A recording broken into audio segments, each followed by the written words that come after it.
Rekaman CCTV memperlihatkan seorang emak-emak terpental jauh karena tertabrak mobil pick-up.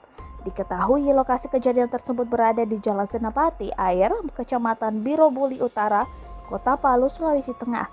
Salah satu akun Instagram yang mempostingnya yakni Oke Sumut.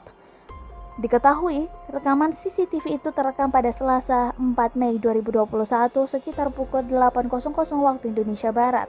Terlihat jelas dalam video emak-emak berjilbab hitam melaju cukup kencang. Sambil menaiki sepeda motornya, ia seakan melaju tanpa memperdulikan kendaraan lain. Ia pun melewati persimpangan jalan, namun dirinya tetap saja melaju kencang. Dalam video itu, emak-emak melihat ke arah kanan dan kiri. Dari arah yang bersamaan muncul mobil dan langsung menabraknya. Akibat tabrakan tersebut, emak-emak itu pun terpental hingga puluhan meter dan terjatuh di pinggiran jalan. Meski terpental, emak-emak itu tetap kuat dan mencoba untuk bangun hingga terduduk kembali.